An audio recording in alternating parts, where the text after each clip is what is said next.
कि अगर हम युद्ध में इतना आगे थे तो किसके दबाव में ऑपरेशन सिंदूर को रोका गया। अमेरिकी राष्ट्रपति डोनाल्ड ट्रंप ने पहली बार युद्ध विराम पर ट्वीट किया।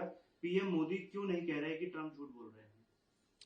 देखिए, पवन खेरा जी को अच्छे से मालूम है और बार बार इस बात की पुष्टि की गई है कि जब पाकिस्तान अपने घुटने टेक दिए और जब डीजीएमओ को अप्रोच किया उसने, उसके डीजीएमओ के द्वारा, तभी इसका फैसला किया गया। इसलिए कि हमारा कोई युद्ध पाकिस्तान से नहीं था, हमारा युद्ध था आतंकवादी संगठन और उनके ठिकानों को नष्ट करना। वो हमने कर दिया था।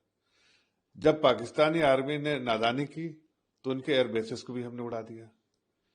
हमें कोई युद्ध करना था ऐसा नहीं, हम तो आतंकवाद के खिलाफ लड़ रहे थे। तो इनको आतंकवाद के खिलाफ तो कभी लड़ना नहीं था कांग्रेस को, आतंकवादियों के साथ खड़ा रहना है इनको। इसलिए आतंकवाद से लड़ने की लड़ाई को ये समझ ही नहीं पा रहे हैं। इन्हें समझाना पड़ेगा बार बार कि हमारी लड़ाई आतंकवाद से थे, आतंकवादियों को नष्ट करना था, आतंकवादी संगठनों को नष्ट करना था। और घुसकर पाकिस्तान के अंदर घुसकर हमने आतंकवादी संगठनों को और आतंकवादियों को वहां से उड़ाया। ये बात उनके समझ नहीं आ रही, इसलिए पल्ले नहीं पड़ रही, इसलिए कि वो तो इनके हिमायती लोग हैं, हितैषी लोग हैं। इसलिए इसको कभी इससे लड़ने के लिए ना उन्होंने कभी कोशिश की, ना देश को सुरक्षित रखा। अब देश सुरक्षित है तो इनको तकलीफ होती है। सर, चुनाव आयोग ने कांग्रेस से अब माफी मांगी। देखिए, हकीकत यह है कि सेक्शन 3B जो है उसके हिसाब से उनको एफिडेविट देना चाहिए, अंडर ओथ जो भी उनका है वो सारी चीजें दे, उस पर इन्वेस्टिगेशन होगा।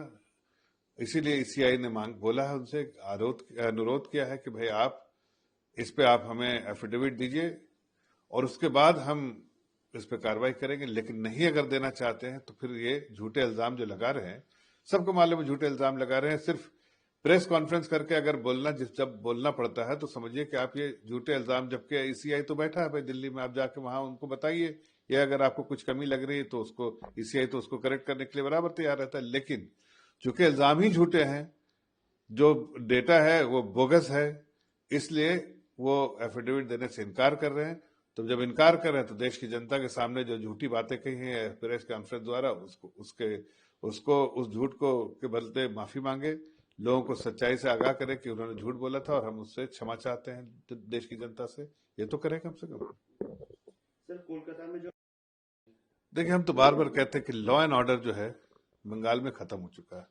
ममता बनर्जी की सरकार लॉ एंड ऑर्डर में बिलीव ही नहीं करती है, इसलिए रेप की घटनाएं होती है, इसलिए इस तरह के जो हरकतें जो पुलिस वाले करते हैं, इसलिए कि उनको पुलिस वालों को आदेश है और पूरा अधिकृत करके रखा है कि उन्हें ऐसे लोगों को मारा जाए जो या तो बीजेपी सपोर्टर हो या उनके खिलाफ कोई बात करते हो, उनके विरोध में कोई बात करते हो, या बीजेपी के लोग हों, उनको पीटो। तो अगर ये महिला, जो पीड़ित महिला, अगर वो कोई बीजेपी की तो है नहीं, लेकिन पीड़ित महिला है, उसने अपनी बात रखी तो जाहिर है उसको उसके खिलाफ बात होगी, तो इसलिए उसको भी पीट दिया। देखिए, तेजस्वी यादव जी को मालूम है जमीन खिसक चुकी है, जनता का विश्वास खो चुके हैं और उनको किसी तरह का आशीर्वाद मिलने वाला नहीं है, इसलिए इस तरह की बेतुकी बातें कर रहे हैं। अरे भाई, पहले जनता का विश्वास तो जीतिए, जनता के की तो चिंता कीजिए, जनता के कम से कम जाके जो सेवा करनी है वो तो कीजिए ना। आपने सिर्फ मेवा खाया, सेवा तो किया नहीं है।